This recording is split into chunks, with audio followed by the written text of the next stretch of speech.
Got me falling right back.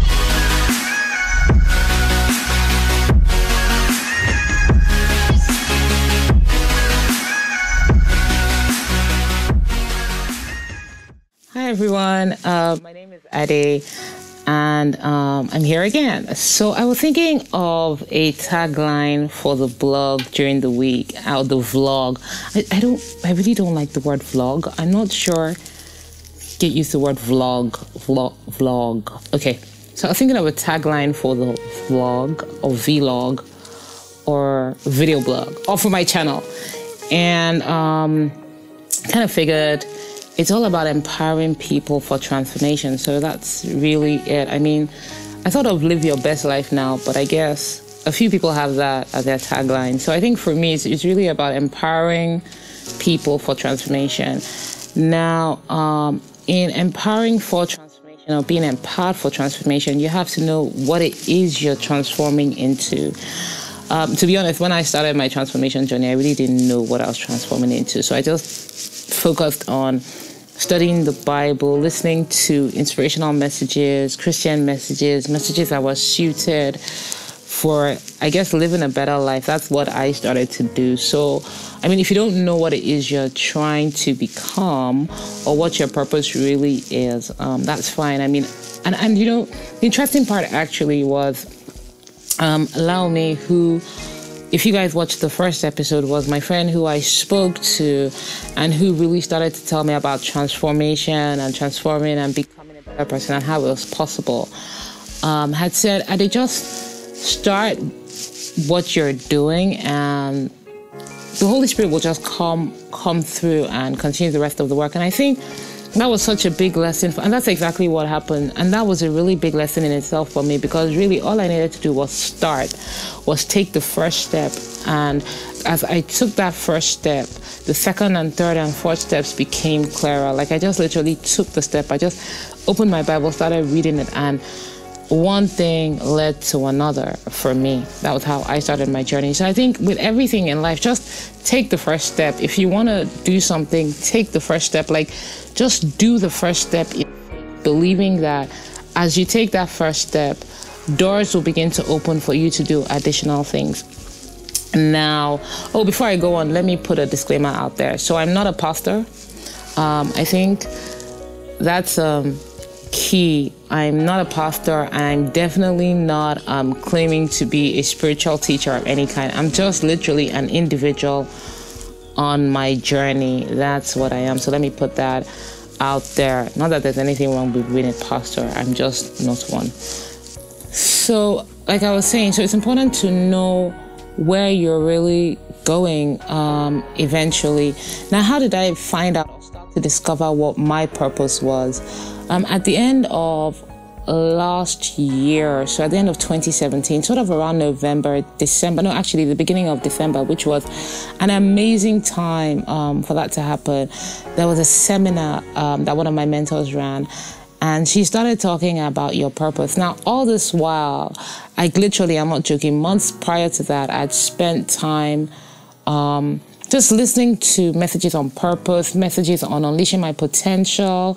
And I just thought, okay, why am I listening to all these messages? I had no idea why. I just get online and I'd listen to that. And then I started listening to messages on faith.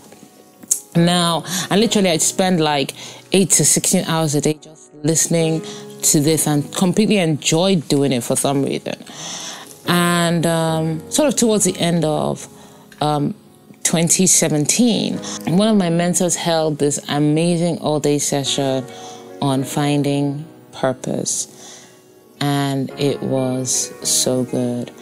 And literally the whole idea was, and I'm trying to remember, I mean, prior to the session, she suggested a couple of books to read, but the book that we ended up reading, everybody that attended the session just thought was amazing to read, was Church Shift, which she had suggested. And it talks about, and it's Church Shift by Sunday Adelaja, and literally just talks about how your purpose is where your place of love and your place of pain meet or where they intertwine. So what is it that really hurts you? What is it that you look at? What problem do you look at and you need to get up and resolve it. You need to get up and solve it. What is that thing?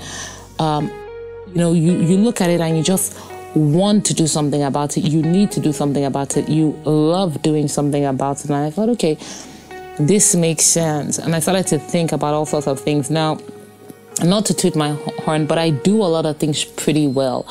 I can learn something pretty quickly and do it. And it was really confusing trying to unpick what that thing that really mattered to me was. So I spent some time praying. I spent some time talking to God. But I mean, I'm just really trying to see what is that thing that I want to do. Now, the next video I'm going to do is would be on finding the courage to actually do that thing. And I will talk to you about how you can go about that. But in going back to talk about purpose, one thing I do believe is that everybody's on here, on the face of this earth, for a reason.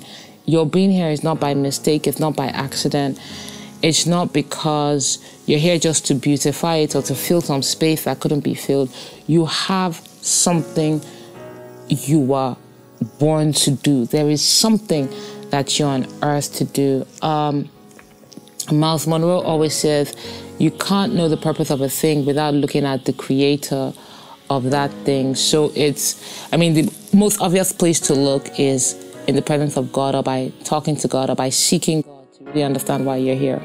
But I just want to encourage someone and just tell you that you are here for a reason. You are not a mistake. You didn't come here. I think God is too purposeful or to bring someone to this universe without them having a unique purpose, without having something they were put on the face of this earth to do. So find that thing and begin to do it. Like, do not wait one more second to do it.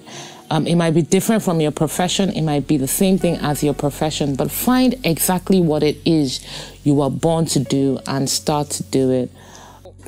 My weird fact is, believe it or not, I don't have these weird facts written down, but they're on the fly. Like, I'm just kind of thinking about them as I go along. But anyway, my weird fact is, I have to be doing something to fall asleep. I literally have to be doing something to fall asleep. I have to be reading a book or be watching TV or listening to an audio.